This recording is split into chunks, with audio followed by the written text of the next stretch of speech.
Silakan.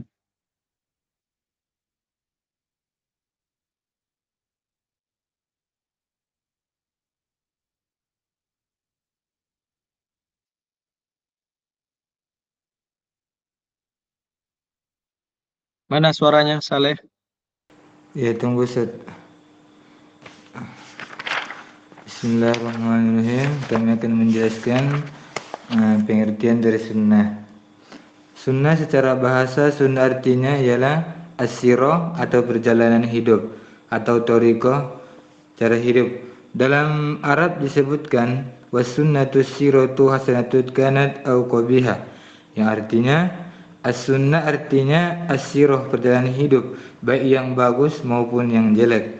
Dijelaskan oleh As-Sawqani rahimahullah dalam kitab Irsyadul Fuhul, sunnah secara bahasa artinya cara hidup. Jika orang Arab mengatakan sanantu as-sa'i bil masni, maknanya adalah aku menjalani hingga tua, hatta yu'asiru fihi sunnan. Maknanya adalah hingga perjalanan hidup itu membuahkan sebuah cara hidup. Sunnah Nabi sallallahu alaihi wasallam berarti jalan Nabi sallallahu alaihi wasallam, yaitu yang ditempuh dan ditunjukkan oleh beliau. Sunnatullah dapat diartikan jalan hikmahnya dan jalan mentaatinya. Contoh firman Allah Subhanahu wa taala dalam surah Al-Fatah ayat 23 yang berbunyi, Sunnatullah yang telah berlaku sejak dahulu, kalian tidak akan menemukan perubahan pada sunnatullah itu. Artinya bahwa cabang-cabang hukum syariat sekalipun berlainan bentuknya, tetapi tujuan dan maksudnya tidak berbeda dan tidak berubah, yaitu membersihkan jiwa manusia dan mengantarkan kepada keridhaan Allah Subhanahu wa taala. Sunnah secara terminologis ataupun istilah yang disimpulkan oleh para ulama ialah segala sesuatu yang bersumber dari Nabi Muhammad SAW, baik berupa ucapan, perbuatan maupun determinasi atau pengakuannya. Menurut para ulama ahli usul fikih, sunnah adalah apa yang diriwayatkan dari Nabi SAW berupa ucapan, perbuatan atau persetujuan. Ialah dalam pandangan ulama usul ini adalah salah satu sumber dari berbagai sumber syariat. Oleh karena itu, bergandengan dengan Al-Quran. Misalnya, ada redaksi ulama yang mengatakan tentang hukum sesuatu masalah ini telah ditetapkan hukumnya oleh Al-Quran dan Sunnah. Sementara para ahli hadis menambah definisi lain tentang sunnah. Mereka mengatakan bahwa sunnah adalah apa yang dinisbatkan kepada Nabi SAW. Sunnah digolongkan menjadi 3 macam, yaitu pertama sunnah qauliyah, yaitu sunnah Nabi hanya berupa ucapan saja, baik dalam bentuk pernyataan, anjuran, perintah, cegahan maupun larangan.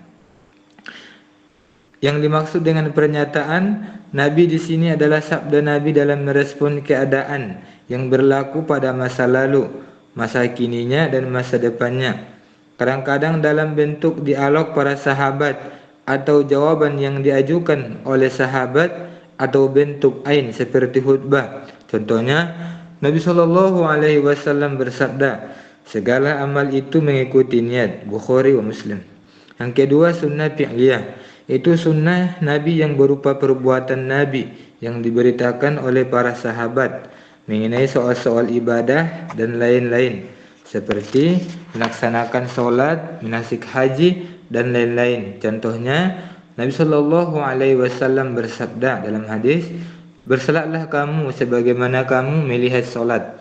Yang ketiga ialah sunnah taqoriyah, yaitu sunnah Nabi yang berupa penetapan Nabi terhadap perbuatan para sahabat yang diketahui Nabi tidak menegurnya atau melarangnya. Bahkan Nabi cenderung mendiamkannya. Sunnah taqrir adalah sunnah yang Nabi Shallallahu Alaihi Wasallam yang berupa takrir, yaitu membenarkan, tidak mengingkarinya. Yang pembahasan yang kedua ialah pengertian bid'ah. Bid'ah menurut bahasa diambil dari Bid'ah menurut bahasa diambil dari bid'ah, yaitu mengadakan atau memulai suatu tanpa ada contoh atau perkara baru yang diadakan. Menurut Imam As-Sadhibi rahimahullahu berkata, "Makhturiya ala ghairi misali sabiq." Lafaz bid'ah pada asalnya bermakna apa saja yang diada-adakan, yang tidak ada contoh sebelumnya. Bid'ah dalam makna bahasa ini disepakati para ulama dapat disifati secara makna positif, baik hasanah dan makna negatif. Dan bid'ah ini di sini kami memaparkan, pertama ada bid'ah kabirah. Yang dimaksud dengan bid'ah kabirah dipandang besar dosa apabila mengerjakannya, ialah bid'ah yang menghasilkan kerusakan umum seperti menetapkan bahwa akal sendiri sanggup mengetahui hukum Tuhan, tidak perlu kepada syara', dan seperti mengingkari segala hadis Nabi karena mencukupi dengan Al-Quran. Adapun yang termasuk bid'ah kabirah yaitu bid'ah sayyi'ah. Dan bid'ah sayyi'ah diklasifikasikan menjadi dua, yakni bid'ah makruhah dan bid'ah muharramah. Dan yang kedua ialah bid'ah shaghirah. Bid'ah shaghirah ialah bid'ah yang mengenai satu suku pekerjaan yang berdasarkan syubhat. Maka bid'ah seperti ini walaupun masuk dalam sifat sesat namun tidak diancam dengan neraka. Dan yang termasuk daripada bid'ah shaghirah antara lain bid'ah hasanah. Bid'ah hasanah diklasifikasikan lagi menjadi dua, bid'ah wajibah, tiga, bid'ah wajibah, bid'ah mandubah, dan bid'ah mubah. Yang ketiga, pembahasan yang ketiga, pengertian ijtihad. Secara bahasa, ijtihad berasal dari kata bahasa Arab yang jahada yajhadu jahdan, yang berarti kemampuan, potensi, kapasitas. Sebagaimana disampaikan oleh Ahmad bin Ali Al-Mu'ri, kata ijtihad dalam seluruh variasi dan turunannya menunjukkan pada semua pekerjaan yang dilakukan lebih dari biasa, sulit dilaksanakan atau yang relatif tidak disenangi, sehingga ijtihad memiliki makna al-wus, kesanggupan, kekuatan, atau adhaqah, dan berat. Dalam memberikan kebahasan kata ijtihad di kalangan ulama terdapat keragaman dan penjelasan lain-lainnya. Ijtihad yang dimaksud oleh ulama usul fikih yaitu mengarahkan seluruh kemampuan seorang ahli fikih kepada hukum syarak, dan hukum syarak menunjukkan bahwa ijtihad hanya berlaku dalam bidang fikih, hukum yang berkaitan dengan amal, bukan bidang amal, fikir amaliyah dan ijtihad. Ijtihad adalah kegiatan spiritual menghadirkan dan mengkaji makna dan materi hukum Al-Quran atau As-Sunnah, maqasid al-syariah. Ijtihad juga dapat diartikan sebagai maju untuk mencapai solusi hukum yang tepat dan benar sehingga menemukan solusinya. Pembahasan yang terakhir, persamaan dan perbedaan sunnah dan bid'ah. Persamaannya ialah bid'ah ialah memiliki kesamaan mendasar dalam kedudukannya sebagai bagian dari keberagaman umat Islam. Pertama, ketiganya berakar pada tujuan menjaga syariat Islam. Sunnah sebagai pedoman yang menjelaskan Al-Quran. Dan yang langsung ke ini perbedaannya. Perbedaannya kalau dari segi makna, sunnah berarti jalan atau teladan, yaitu segala yang bersumber dari Nabi, baik ucapan, perbuatan maupun ketetapan beliau. Dan kalau bid'ah, tadi sudah jelaskan juga, cara bahasa ialah yang diadakan, secara istilah ialah suatu perbuatan yang tidak memiliki dasar dalam syariat, terutama dalam hal ibadah. Terutama dalam ibadah mahdoh. Ijtihad tadi bersungguh-sungguh secara istilah ialah kemampuan akal seseorang mujtahid untuk menetapkan hukum syar'i terhadap masalah yang tidak diatur secara eksplisit dalam nas. Mungkin itu yang dapat kami sampaikan, Ustaz.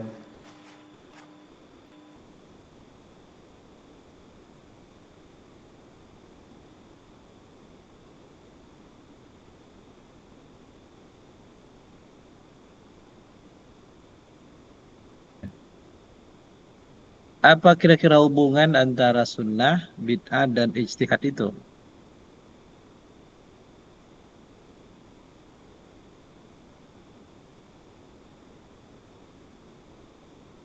Pemakalan? Ya Ustaz, hubungannya ialah Ustaz antara sunnah, bid'ah dan ijtihad ialah eh,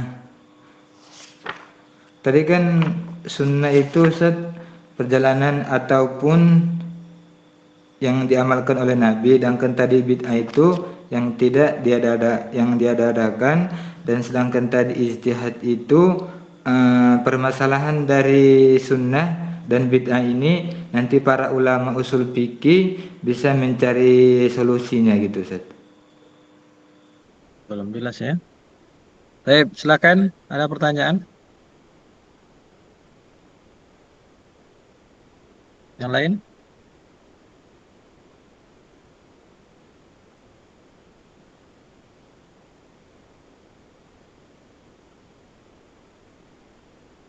Apa kemarin pertanyaan yang sudah disampaikan?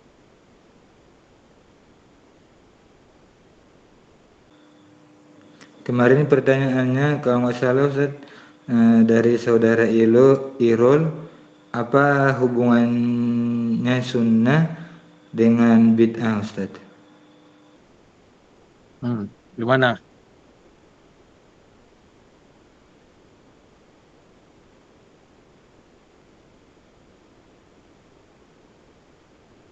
Silakan dijawab. Ya tunggu Ustaz.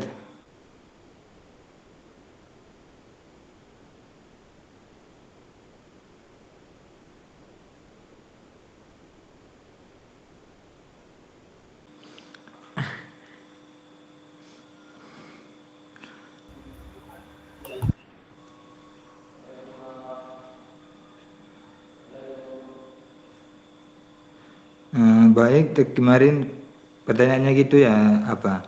Khairul Anwar.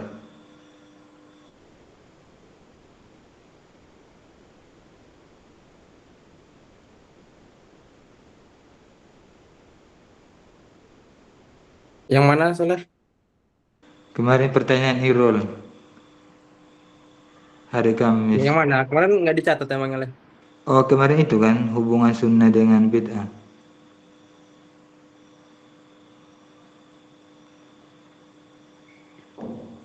Yang kemarin itu kan udah dikasih tahu Leh. Oh Coba iya, cek lagi catatannya. kemarin udah kami jawab Ustaz, atau dijawab ulang lagi Ustaz? Ya, apa jawabannya? Kalau sunnah itu ya Ustaz bersumber dari Nabi, baik ucapan perbuatan. Kalau bid'ah itu Ustaz perkara yang diadakan. Nah, bid'ah itu tadi ada terbagi dua Ustaz, bid'ah itu. Tadi ada bid'ah kabiroh yang kami keluarkan di makalah, yaitu ialah bid'ah yang menghasilkan kerusakan umum, seperti yaitu seseorang menetapkan bahwa akal sendiri itu dia mengetahui hukum Tuhan. Maksudnya secara akal-akalan dia itu mengetahui dan menebak sendiri bahwa Allah itu ada gitu Ustaz. Bahwa Allah itu berada di mana-mana dan Allah itu tidak bertempat gitu Ustaz. Cuma itu Ustaz. Pertanyaan lain? Atau kita ambil absen dulu lah.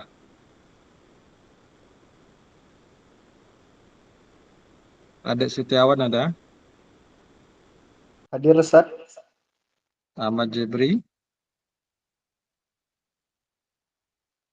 Ada ya? Akmal?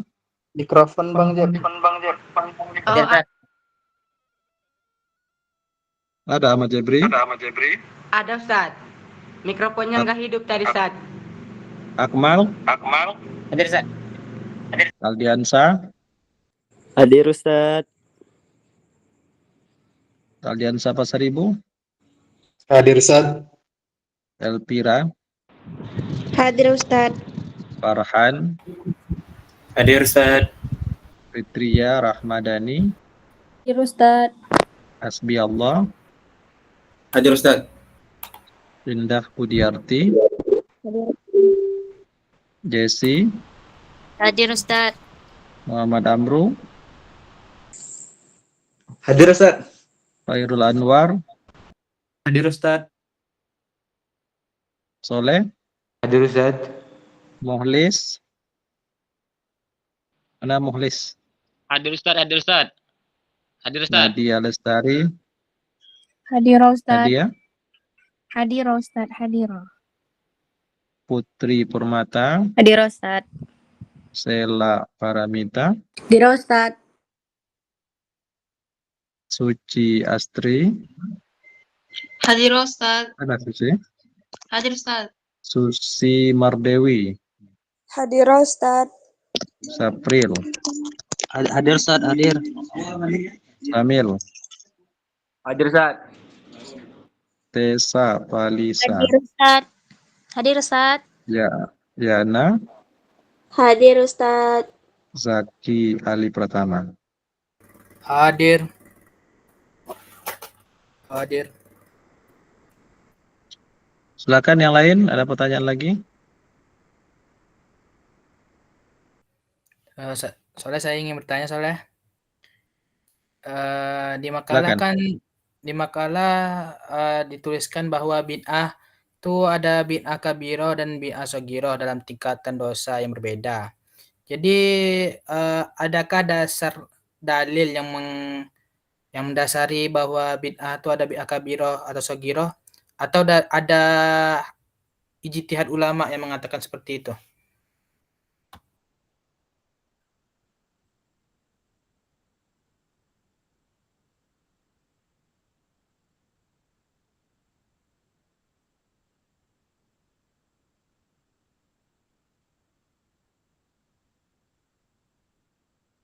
Yang lain silakan.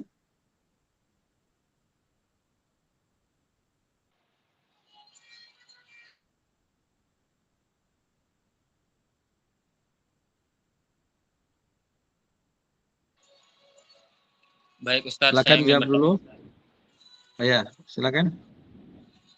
Kan ijtihad nih, bagaimana saya bertanya tentang yang ijtihad, bagaimana peran ijtihad dalam menghadapi tantangan kehidupan modern tanpa keluar dari pedoman sunnah. Bagaimana kan ijtihad itu kan mengambil nas yang tidak yang di dalil nas itu tidak ada, maka diambil dari ijtihad. Bagaimana ijtihad itu mengambil suatu perumpamaan atau hukum tanpa keluar dari sunnah.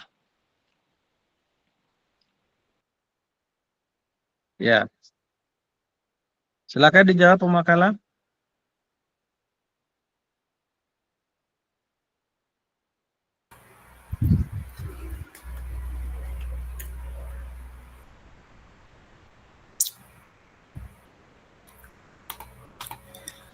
Baik, izin menjawab pertanyaan dari Zaki. Dengar suara saya, Zaki? Dengar. Baik.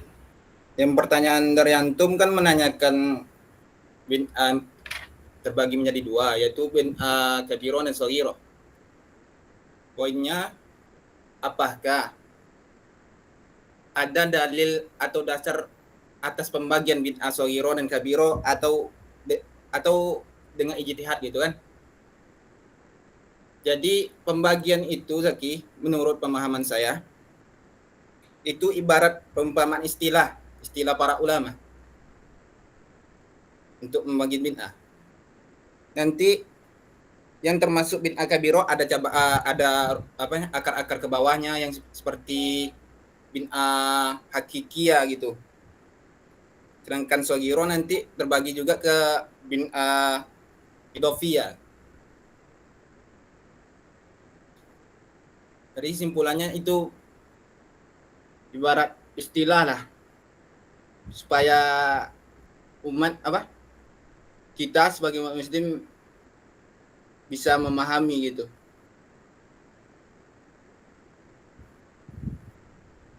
Jadi bid'ah sogiro dengan bid'ah sogiro ini tidak sama kayak perbuatan dosa besar dan dosa kecil gitu. Cuma dalam bentuk istilah doang.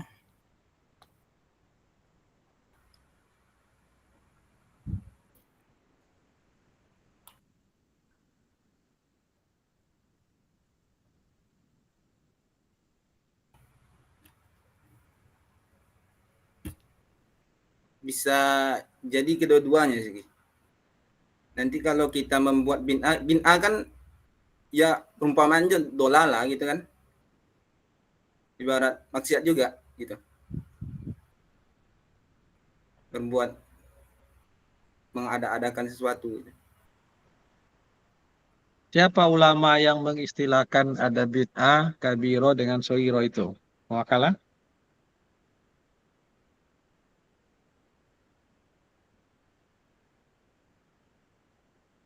Ada ulamanya?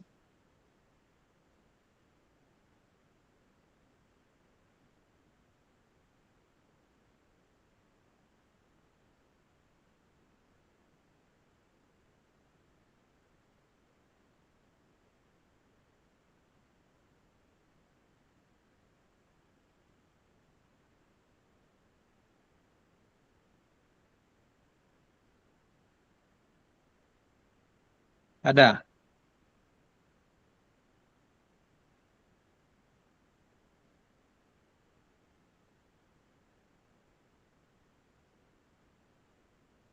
Atau hanya mengkiaskan kepada dosa. Ada dosa besar, ada dosa. Ya, Ustaz. Hanya menghiaskan Ya, aja, Ustaz. Ustaz. Hanya mengkiaskan Kesimpulan kepada dari dosa. apa? Siapa ulamanya? Kalau di sini Ustaz, Imam An-Nawawi hanya membagikan bid'ah di sini tadi kan ada bid'ah kabiro dan ada bid'ah sogiro. Imam An-Nawawi hanya mengatakan bid'ah sogiro saja Ustaz. Bid'ah kabiro ada contohnya?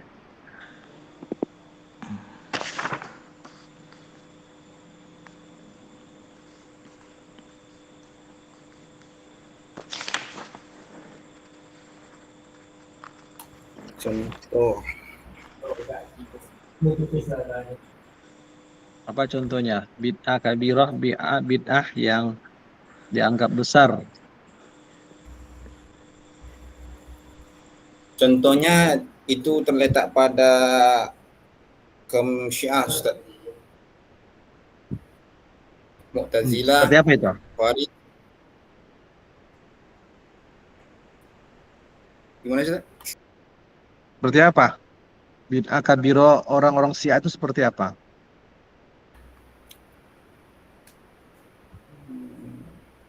Mengkafirkan apa? Mengkafirkan sahabat selain Ali gitu. Baik. Kalau yang sogiro seperti apa?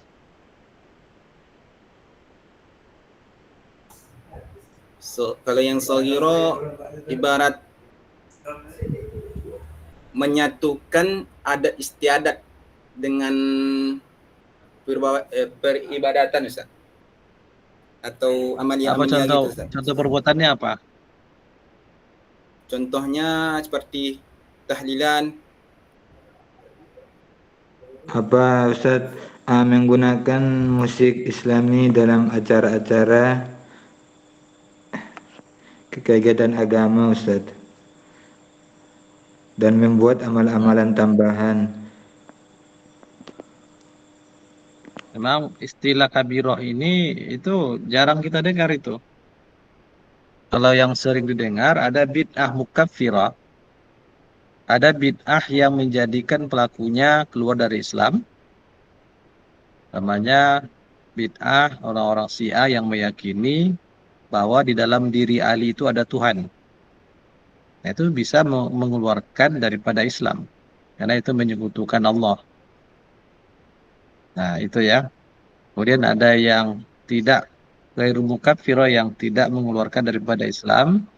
Nah, mungkin juga masuk bid'ah dalam masalah usul, seperti bid'ah keyakinan orang-orang Khawarij yang mengkafirkan pelaku dosa besar. Nah, orang Khawarij tidak bisa pula dikatakan keluar daripada Islam. Tapi apa yang mereka yakini itu adalah keyakinan yang bid'ah, yang mengatakan pelaku dosa besar selain daripada syirik itu adalah keluar daripada Islam. Nah, itu yang bid'ah yang tidak mengeluarkan dia dari Islam. Dan ada bid'ah yang kecil, bid'ah yang dalam masalah cabang-cabang agama. Baik, apa lagi pertanyaan berikutnya? Tadi pertanyaan dari saudara Mulis, bagaimana peran ijtihad dalam menghadapi tantangan kehidupan modern tanpa keluar dari pedoman sunnah? Mana? Itu dalam modern sekarang itu tanpa keluar dari pedoman sunnah, itu seorang itu tidak akan keluar Mulis tanpa keluar dari pedoman sunnah dalam menghadapi tantangan kehidupan ijtihad ini.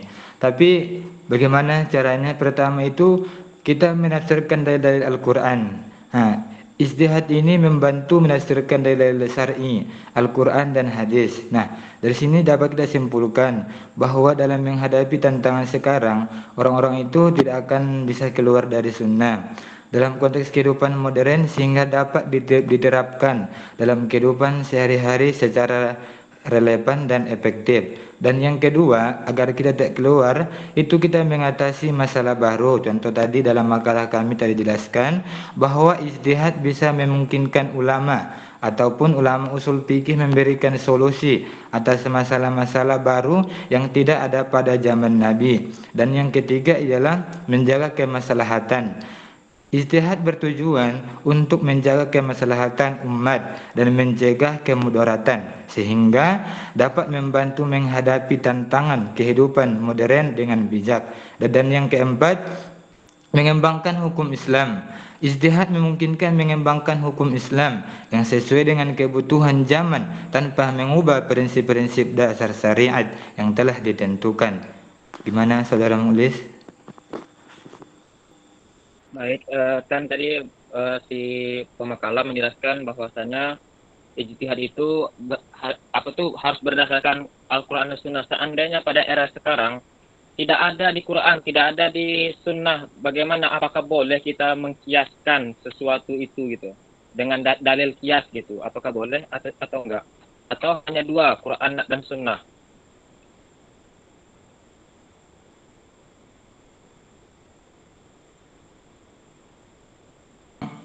Emang Mu'lis perkara apa yang Mu'lis jumpa dalam Al-Quran ataupun dalam hadis yang tidak ada dapat sehingga saudara Mu'lis mengatakan tidak boleh kalau kita tidak dapat dalam Al-Quran dalam hadis kita mau mengkiaskan. Coba saudara berikan contohnya.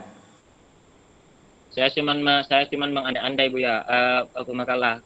Seandainya ada, kan kalau sekarang memang belum saya ketemui. Seandainya nanti ada gitu, kan kita memikirkan ke depannya. Andai ada gitu, bagaimana gitu. Saudara tidak bisa mengatakan yang seperti itu. Kalau tidak ada dalam Al-Quran dan hadis, aturan saudara mengatakan contohnya. Sehingga dari contoh itu tidak ada dalam Al-Quran dan hadis, baru saya dikiaskan. Atau aturan coba saudara bikin contohnya gitu. Sehingga saudara mengatakan dalam Al-Quran dan hadis tidak ada, sehingga kita boleh nggak untuk mengkiaskan gitu.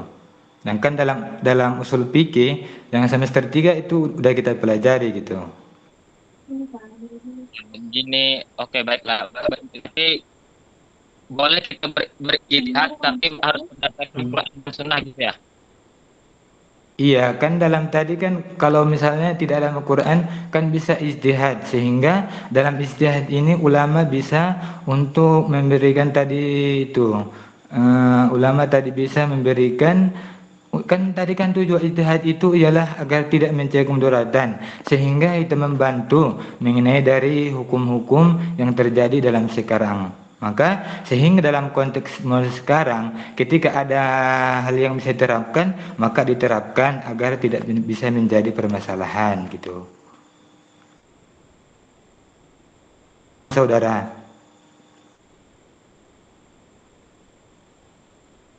Baik, terima kasih.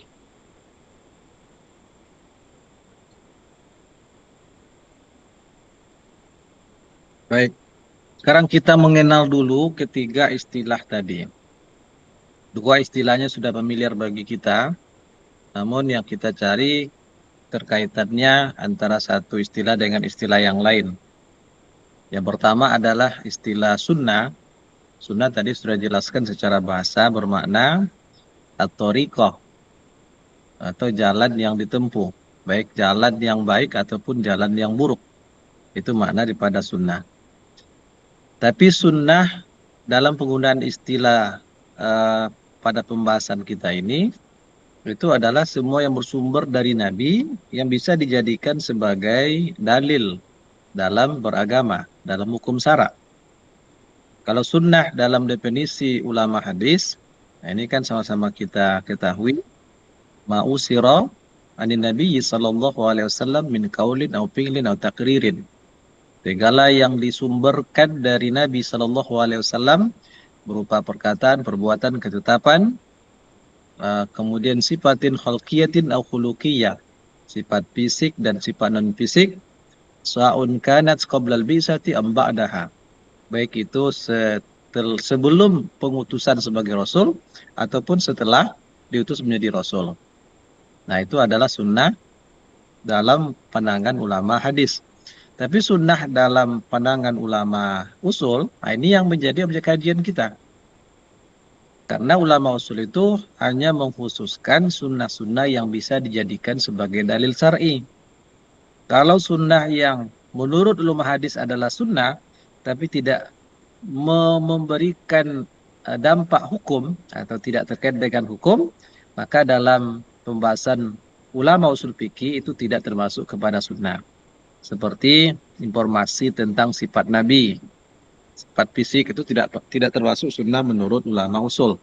Kalau begitu sunnah menurut ulama usul adalah perkataan, perbuatan, ketetapan, mimma yasluhu ayakuna dalilan li hukmin syar'iyyin. Nah, perkataan, perbuatan, atau ketetapan yang bisa dijadikan atau yang layak dijadikan sebagai dalil bagi hukum syar'i. Maka apa yang dilalui Nabi sebelum beliau diangkat menjadi Rasul itu tidak menjadi dalil hukum. Nah, beliau pernah bertahanus di Gua Hira selama 40 hari umpamanya, itu tidak menjadi dalil hukum bagi orang setelah beliau. Apa sebab? Karena beliau melakukan tahanus atau berkhalwat di Gua Hira itu sebelum diangkat menjadi Nabi. Maka perbuatan beliau sebelum diangkat menjadi Nabi, dia tidak termasuk dalil bagi hukum syara. Nah, maka yang menjadi dalil hukum syara hanya perkataan, perbuatan, ketetapan yang beliau lakukan setelah diangkat menjadi Nabi. Itu yang kita maksud sunnah. Jadi apa yang terdapat di dalam sunnah itu, maka dia menjadi dalil hukum. Ketika suatu perbuatan terjangkau oleh sunnah atau salah satu dari sunnah seperti qauliyah, fi'liyah, takririyah, maka dia adalah sunnah, bukan bid'ah. Tapi sebaliknya, suatu amalan baru yang tidak terjangkau oleh sunnah qauliyah, sunnah fi'liyah, sunnah takririyah, atau tidak bisa diistimbatkan hukumnya berdasarkan kepada sunnah itu, dalil-dalil sunnah, maka dia adalah bid'ah. Jadi dalam hal ini lawan daripada sunnah itu adalah bid'ah. Artinya perkara yang dikatakan sunnah ada dalilnya dari Nabi. Perkara yang dikatakan bid'ah, perkara yang tidak ada dalilnya dari Nabi, tapi dalam masalah agama dan perkara baru. Itu yang bid'ah. Sekarang, untuk menentukan apakah suatu perkara baru itu adalah bagian daripada sunnah atau dia adalah bid'ah, maka perlu ijtihad. Kalau perlu ijtihad, yang berhak untuk ijtihad bukan orang awam. Ya, seperti orang sekarang.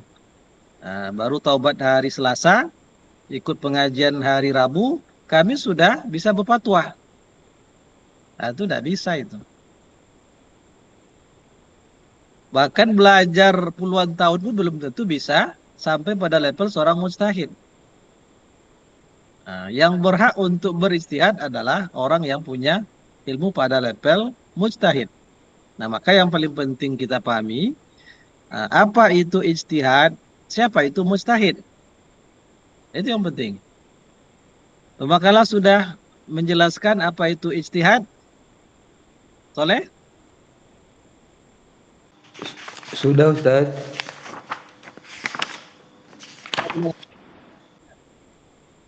Udah Ustaz. Tadi ijtihad itu berasal dari kata jahada ya jahadu jahdan Ustaz. Ya. Itu baru secara bahasa. Secara istilahnya apa?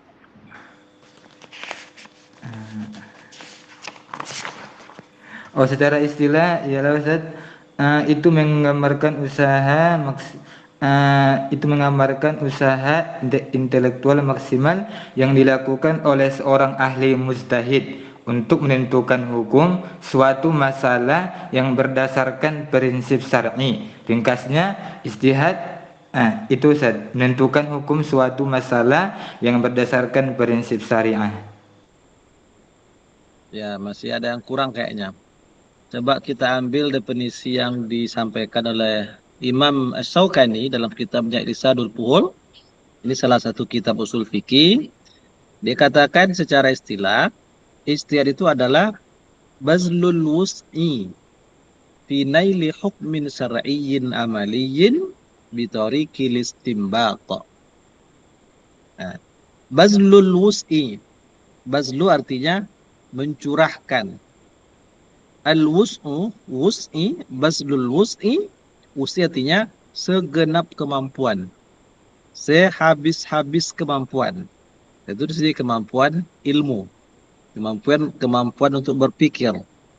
Kalau begitu seorang mujtahid itu mesti punya ilmu-ilmu tertentu untuk bisa beristihad. Nah, setelah seorang mujtahid punya ilmu-ilmu tertentu, dia harus mencurahkan segenap kemampuan ilmunya itu untuk apa? Finaili hukmin syar'iyyin. Dalam menemukan hukum syar'i. Ya, dalam menemukan hukum syar'i amaliyin yang bersifat amaliyah. Tapi dalam pembahasan bid'ah bukan hanya dalam masalah amaliyah, tapi juga dalam masalah i'tiqadi, keyakinan.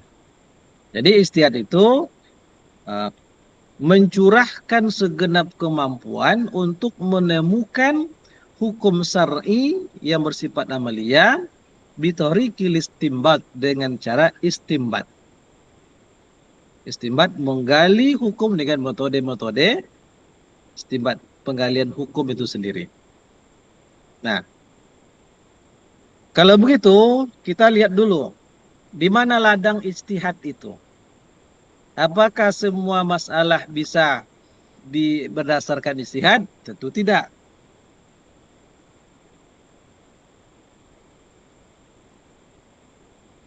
Perkara yang boleh diijtihadkan hanya dalam masalah-masalah cabang agama. Dalam Islam ini, perkara-perkara dalam agama itu ada dua bentuk. Yang pertama, masalah pokok agama atau usuluddin. Yang kedua, furu'uddin, cabang-cabang agama. Apa itu masalah usuluddin? Itu semua masalah yang didasarkan kepada dua dalil. Ini baik-baik. Kalau sudah dikatakan sebagai usuluddin, pokok-pokok agama, maka dasar atau dalilnya salah satu dari dua dalil. Yang pertama, dalil nas. Dalil nas, baik nas Al-Quran ataupun hadis. Dalil nas. Di sini maksudnya, nas baik Al-Quran dan hadis itu secara sharih menjelaskan hukum suatu perkara. Tidak perlu lagi pemahaman yang lain. Dari nas pun sudah menunjukkan itu. Nah, itu dalil nas namanya. Itu banyak sekali contohnya. Namanya dalam Al-Quran dikatakan, ya ayyuhallazina amanu kutiba alaikumusiyam.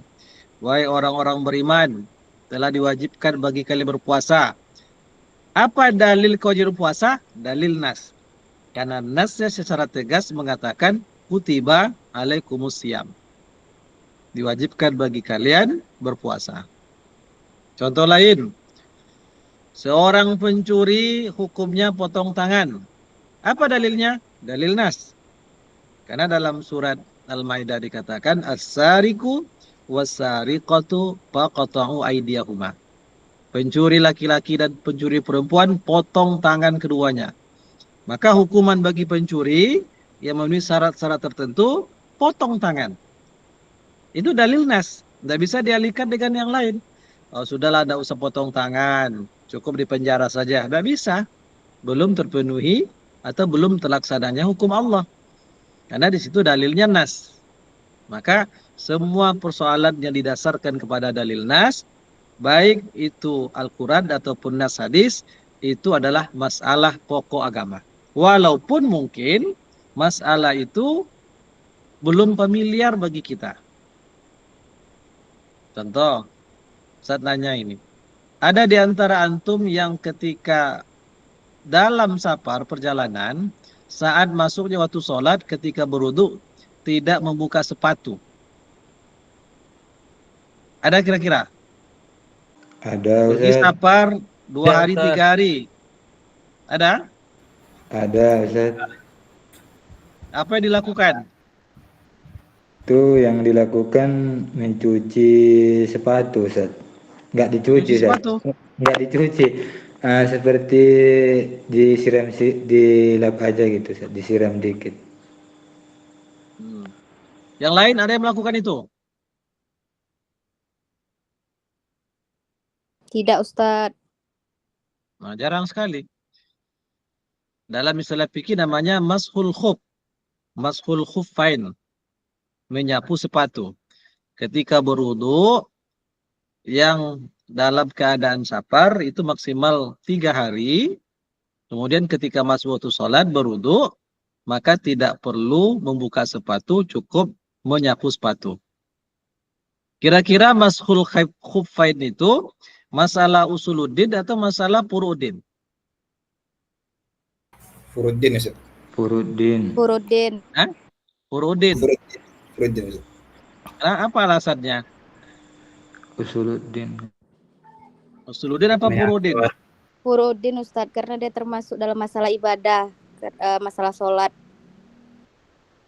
Yang lain?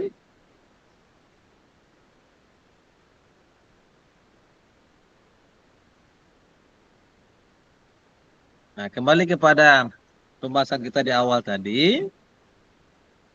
Sunnah mengusap sepatu saat safar itu disebutkan dalam hadis yang mana dari hadis itu diambil dari nasnya sendiri.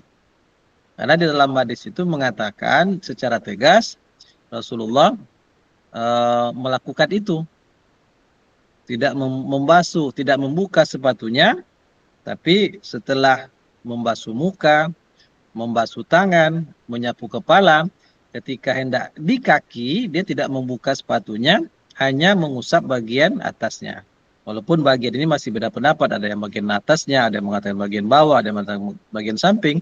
Tapi yang jelas, sunnah mashul khuf itu disebutkan secara soreh dalam hadis Nabi. Karena dia disebutkan secara soreh atau dalil nas dari nas hadis Nabi, maka sunnah daripada mengusap sepatu itu adalah masalah usuluddin, bukan furu'uddin. Jadi semua masalah yang dalilnya nas, kemudian yang kedua dalilnya ijma', itu adalah masalah usuluddin. Nah itu, bukan melihat kepada ini persoalan akidah, ini masalah ibadah, tidak begitu. Tapi semua yang dalilnya nas dan ijma ulama itu adalah masalah usuluddin.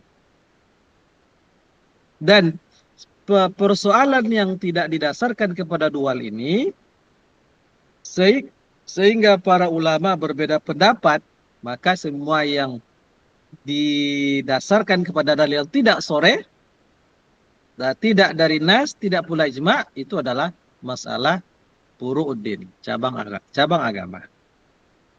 Nah itu ya persoalan usuluddin dan furu'uddin. Kalau kita contohkan lagi, seperti pencurian, as-sariqu was-sariqatu faqta'u aydiyahuma. pencuri laki-laki dan perempuan, potonglah tangan keduanya. Itu masalah pokok agama. Tapi yang menjadi persoalan pokoknya, hukuman bagi pencuri potong tangan. Sekarang tangan yang pada bagian mana yang harus dipotong ketika seseorang mencuri? Nah, ini kan dulu pernah kita sampaikan, ini namanya apa namanya ini? Ini asobi. Ini kapun. Bagian dalamnya batnul katfi, bagian luarnya zohrul katfi. Dari sini ke sini, ini namanya zira. Ini namanya mirfaq. Dari sini ke sini, ini namanya adodun. Dari sini ke ujung, semuanya namanya yadun. Sekarang ayat mengatakan, faqta'u aydiyahuma. Potong tangan keduanya. Sekarang tangan itu dari jari sampai ke sini. Nah, dari mana ini potong? Apakah jarinya dipotong? Atau dari pergelangan? Atau dari siku? Atau dari sini? Tidak ada dalil dari Al-Quran dan Sunnah. Karena tidak ada dalil itulah, maka ulama beristihad. Mana batas yang harus dipotong? Itu adalah masalah furu'uddin, cabang agama. Apa sebab? Karena tidak disebutkan oleh dalil secara sore. Karena tidak ada dalil yang sore, disinilah lapangan ijtihad para ulama. Jadi ijtihad itu hanya ada pada masalah furu'uddin atau masalah yang tidak secara sore dan tidak ada ijma' dijelaskan di dalam Al-Quran dan Sunnah dan ijma' para ulama. Nah, jadi itulah lapangan ijtihad. Tidak semua masalah boleh diijtihadkan. Yang diijtihadkan itu adalah persoalan yang tidak secara sore dalilnya dalam agama.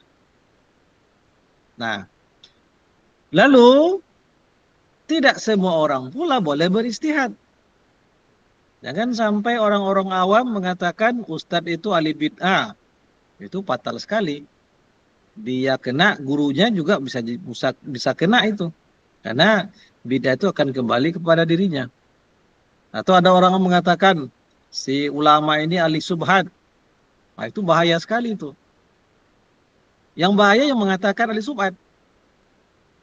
Nah, sebab di akhirat itu akan diminta pertanggungjawabannya. Kalau seorang ulama, tentu dia berbicara berdasarkan ilmu. Kalau orang awam, orang yang bodoh, begitu mudah menyesatkan orang, nah itu bahaya sekali. Membid'ahkan orang, itu bahaya sekali. Nah, jadi tidak semua orang yang boleh beristihad, tapi punya syarat-syarat tertentu. Apa syaratnya? Kalau kita lihat, syarat-syarat seorang mujtahid itu banyak sekali syarat-syaratnya. Di antaranya gini. Ada syarat yang berkaitan dengan kepribadian, ada syarat umum. Yang pertama, dia mestilah seorang yang balik dan berakal, itu jelas. Kalau orang gila kan tak mungkin beristihad. Kemudian syarat kepribadian khusus. Nah, dia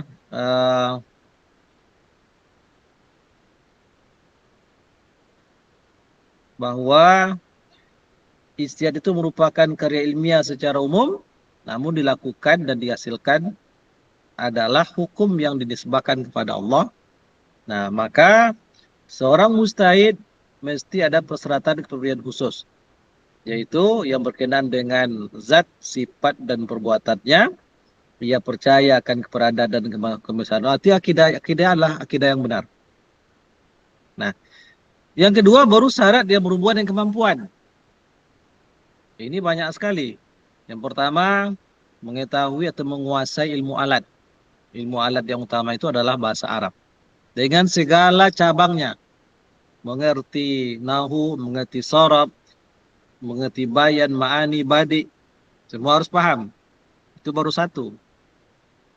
Nah, kemudian yang kedua, harus mengerti tentang Al-Quran. Dan segala ilmu yang berkaitan dengan Al-Quran. Walaupun menurut banyak ulama, tidak dituntut untuk hafal semua Al-Quran. Tapi dia harus mengerti tentang makna Al-Quran. Di samping dia tadi mengerti bahasa Arab, dia harus paham makna umum Al-Quran, asbab nuzul, munasabah, nasi mansuh, apalagi ayat-ayat mutasabihat, ayat muhkamat, harus paham. Apa dilalah dari Al-Quran harus paham. Nah, dan semua ilmu yang terkait dengan itu. Itu banyak sekali. Nah, kemudian yang ketiga, dia mesti paham hadis Nabi. Mengerti tentang hadis Nabi. Minimal sekali semua hadis-hadis tentang hukum. Kalau dia beristihad dalam masalah hukum. Nah, berapa banyaknya hadis Nabi? Kalau ayat juga begitu. Kata para ulama, minimal dia harus paham tafsir ayat Al-Quran itu dengan segala ilmu-ilmu tafsir, minimal sebanyak 500 ayat yang terkait dengan masalah hukum. Ini disebutkan oleh Profesor Amir Saripudin dalam kitabnya Usul Fikih. Nah, mengerti Al-Quran, mengerti hadis. Nah, tentu dengan semua ilmu hadis. Banyak sekali ilmu hadis itu. Secara umum ada ilmu hadis riwayah, ada diroyah. Nah, ada yang berkaitan dengan sanad, ada yang berkaitan dengan matan. Dengan sanad juga sangat banyak. Ada ilmu hadis yang berkaitan dengan kedhaifan, dengan keterputusan sanad. Ada yang terkaitan dengan matan, seperti ilmu ma'anil hadis, qaribil hadis, mukhtalifil hadis, nasi dan mansuil hadis. Semuanya harus paham. Dan itu belum cukup. Kalau tidak boleh. Sehingga ada yang mengatakan zaman sekarang ini jarang sekali ada orang yang punya kemampuan sampai pada level istihad. Nyaris tak ada. Nah, sekarang ada orang-orang yang baru belajar 3 hari, sudah beristihad menyesatkan orang. Nah, itu kan bahaya, membid'ahkan orang. Nah, syarat yang keempat harus mengetahui tentang ijma' ulama. Apa saja persoalan-persoalan agama yang oleh ulama dulu sudah berijma'. Harus tahu. Contoh, adakah ayat Al-Quran mengatakan sholat 5 waktu itu fardu? Ayat tak ada. Tapi di mana kita meyakini bahwa sholat 5 waktu adalah fardu? Itu adalah ijma' ulama. Sejak dari masa sahabat sudah berijma' bahwa sholat 5 waktu itu adalah rukun Islam. Nabi tak pernah mengatakan ini sholat 5 waktu sebagai fardu. Hanya dengan bahasa buniyal Islamu ala khams. Tapi siapa yang mengatakan itu fardu, rukun Islam, itu ulama. Dan itu sudah ijma'. Tak ada yang mengatakan bahwa meninggalkan sholat itu sekali-sekali boleh. Tak ada. Semua sudah sepakat. 1 kali sholat tak boleh tinggalkan. Kalau dengan sengaja, nah, itu 40 tahun nanti tak diterima. 40 hari ya. Luar biasa. Berarti itu ijma'. Maka seorang mujtahid harus mengetahui semua ijma' ulama dahulu. Tak boleh dia tak tahu. Karena tak boleh dia beristihad. Itu yang keempat. Yang berikutnya, seorang mujtahid harus mengerti tentang qiyas. Mengerti tentang qiyas itu kan ada rukun-rukunnya. Ada asal, ada qiyasnya, ada illat. Nah, kan itu ada beberapa syarat tentang qiyas itu, ada rukun-rukun qiyas. Kemudian berikutnya, dia mesti mengerti tentang maqasidus syariah. Maqasid syari'.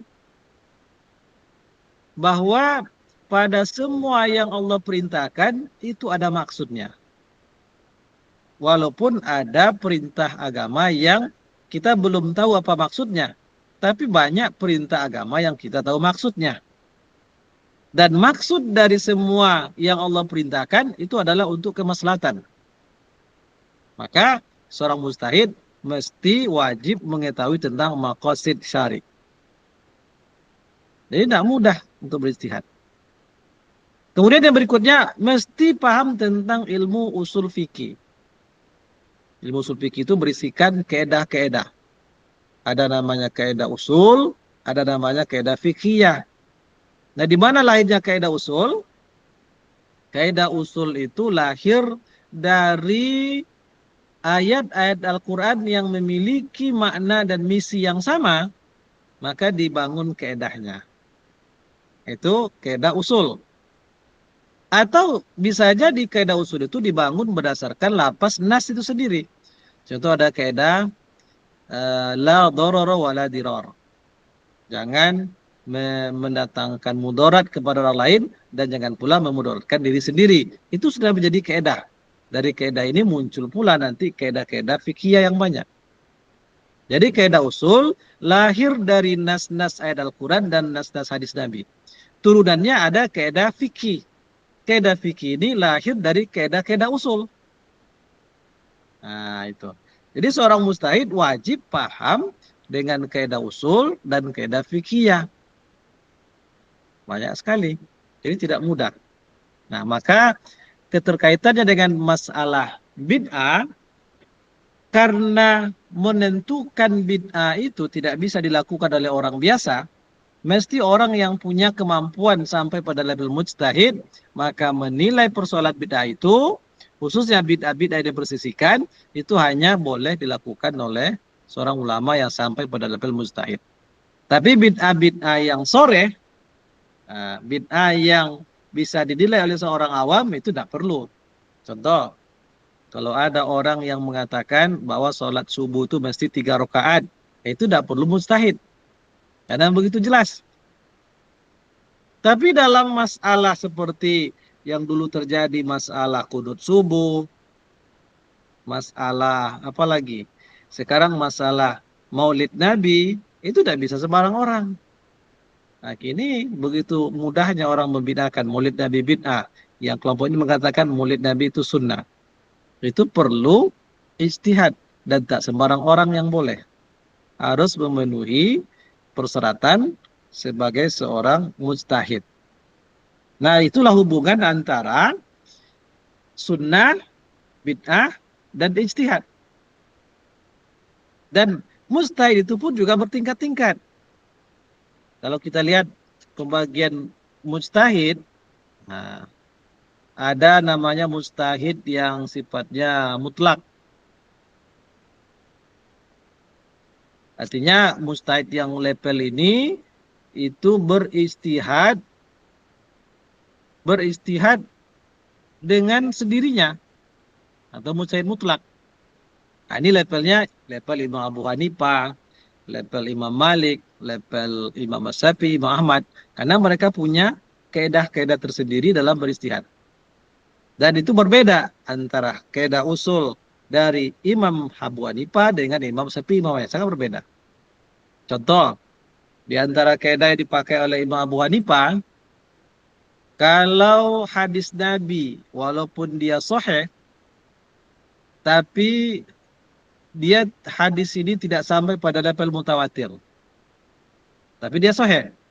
Jika isinya bertentangan dengan makna keumuman ayat Al-Quran, maka hadis yang ahad yang sahih tadi tidak diamalkan. Beda dengan Imam Syafi'i. Imam Syafi'i hadis yang sahih tadi itu diamalkan, Al-Quran juga diamalkan. Tapi bisa jadi hadis akan menjadi pentaksis dari ayat Al-Quran yang umum. Contoh, dalam Al-Quran dikatakan dalam surah Al-Muzammil ayat yang terakhir, faqra'u ma tayassara minal Qur'an. Kalau dalam sholat, bacalah ayat yang mudah saja bagi kalian dari ayat Al-Quran. Dalam hadis sahih tapi ahad, la sholata liman lam yaqra' bi Fatihatil Kitab. Tidak ada sholat atau tidak sah sholat bagi orang yang tidak baca surat Al-Fatihah. Hadisnya sahih tapi ahad. Ayat mengatakan, bacalah ayat mana saja yang mudah bagi kalian. Maka dalam kaidah Abu Hanifah, hadis ini tidak diamalkan. Apa sebab? Karena ayat Al-Quran sifatnya mutawatir. Sementara hadis hanya ahad. Yang diamalkan adalah Al-Quran yang bermakna umum. Kalau begitu, berkaitan dengan bacaan ayat dalam sholat, itu bagi Abu Hanifah tidak mesti membaca surah Al-Fatihah. Yang penting membaca ayat mana saja dalam setiap rakaat sholat, sholat sudah sah. Tidak mesti surah Al-Fatihah. Apa sebab? Karena dalil membaca surah Al-Fatihah dalam sholat itu hanya didasarkan kepada hadis ahad. Tidak sampai pada level mutawatir. Beda dengan ulama yang lain seperti Imam Syafi'i. hadis ini sahih. Maka hadis ini menjadi pentaksis dari ayat Al-Quran yang bersifat umum tadi. Artinya dalam sholat, Al-Fatihah wajib. Nah, dan dia mengkhususkan ayat yang ada dalam surah Al-Muzammil tadi. Nah, itu kaidah usul, beda mereka. Tapi mereka ulama mujtahid mutlak. Ada lagi yang kedua, mujtahid muntasib. Nah, dalam arti mujtahid level kedua ini, itu istihadnya dihubungkan dengan mujtahid yang lain. Dia beristihad tapi mengambil kaidah atau usul-usul dari mujtahid mutlak. Itu namanya mujtahid muntasib. Dan level ketiga, mujtahid mazhab. Seperti ulama dalam mazhab tertentu, dia beristihad sesuai dengan kaidah imam mazhabnya. Nah, itu namanya mujtahid mazhab. Kemudian yang keempat, ada lagi mujtahid murajjih namanya. Nah, mujtahid yang berusaha menggali dan mengenal hukum furu', namun dia tidak sampai mengistimbatkan sendiri hukum dari dalil syar'i maupun dari nas imamnya. Nah, dia mengikut kepada pendapat imamnya, kemudian dia mengerahkan kemampuannya untuk mendapatkan pendapat-pendapat yang pernah diriwayatkan dari mazhab dan mentarjih. Nah, dari pendapat-pendapat mazhabnya. Itu namanya murajjih. Ada lagi mujtahid muwazzin. Nah, macam-macam. Dan yang paling bawah itu mujtahid yang beristihad berdasarkan kaidah-kaidah imam mazhab tertentu. Seperti Imam Nawawi itu mujtahid pada level yang paling rendah. Dia mujtahid tapi istihadnya itu mengikut kepada kaidah-kaidah imam mazhabnya, yaitu Imam Asy-Syafi'i saja. Tapi walaupun mengikut kepada usul atau kaidah dibuat oleh Imam Syafi'i, hasil ijtihadnya juga sering berbeda dengan ijtihad Imam Syafi'i. Contoh, ketika memahami hadis, laula an asyqa ala ummati la amartu bisiwaki inda kulli shalah. Kalau tidak memberatkan bagi umatku, sungguh aku akan suruh mereka untuk bersiwak setiap kali hendak sholat. Oleh Imam Syafi'i, setiap kali hendak sholat itu cukup setiap kali waktu sholat. Umpamanya dalam bulan Ramadan kita berangkat ke masjid, sholat isya, maka dari rumah sudah cukup untuk bersiwak. Nah, tidak perlu mengulang siwak pada setiap memulai sholat. Tapi beda dengan Imam Nawawi. Kata Imam Nawawi, siwak itu dianjurkan pada setiap kali hendak sholat. Umpamanya sholat isya, selesai sholat isya mau sholat sudah rawatib muakkad, disiwak dulu. Biasa orang tuh bawa siwak letak di baju. Habis salam, sholat sudah rawatib, mau melaksanakan sholat tarawih 2 rakaat, siwak lagi. Setelah salam, mau sholat tarawih lagi, siwak lagi. Begitu seterusnya. Itu pendapat Imam An-Nawawi. Walaupun kaidah dipakai juga bersumber dari Imam Asy-Syafi'i, tapi hasilnya berbeda. Itulah ulama mujtahid. Di bawah itu tak ada lagi. Maka sekarang ini nyaris tak ada orang yang sampai pada level itu. Kecuali mujtahid secara jama'i. Karena begitu kompleksnya persoalan yang ada pada zaman sekarang, tidak cukup ijtihad itu dilahirkan oleh 1 atau 2 orang saja. Tapi harus secara berjamaah. Umpamanya, ketika ulama beristihad mencari apa hukum bayi tabung, maka tidak cukup oleh ulama saja. Harus melibatkan ahli kesehatan, ahli teknologi, ahli sains. Kemudian ulama yang ahli bisa beristihad. Dan bisa sendiri. Maka adanya istihad jama'i. Jadi tidak mudah. Kembali kepada persoalan sunnah dan bid'ah. Untuk menilai suatu masalah itu adalah bid'ah. Karena bid'ah itu dalam pembahasan kita sebelumnya, bid'ah bukan hanya dalam masalah ibadah. Tapi bid'ah itu bisa masuk kepada seluruh persoalan yang di situ ada kitab syar'i. Baik masalah akidah, baik masalah ibadah, ataupun masalah muamalah. Selama di situ ada kitab syar'i, ada dalil syar'i, maka di situ juga memungkinkan terjadinya bid'ah. Nah, itu. Maka disitulah perlu ijtihad dari para ulama. Mungkin diperlukan secara kolektif. Nah, itu ya. Baik, apa pertanyaan yang belum terjawab tadi? Apa tadi? Sudah dijawab Ustaz, tapi mungkin kurang pas bagi yang bertanya tadi Ustaz. Ada lagi yang belum terjawab? Farhan? Udah Ustaz, dari jawab Ustaz. Baik. Ada lagi yang lain? Udah, Ustaz. Ya, kalau tak ada ya kita cukupkan sampai di sini. Hari sudah menunjukkan pukul 21:17. Gimana? Masih sanggup untuk melanjutkan makalah yang kedua? Cukup, Ustaz. Hah? Lain hari lah, Ustaz. Baik, kalau cukup kita cukupkan. Cuma antum harus siap-siapkan waktu lebih banyak nanti ya.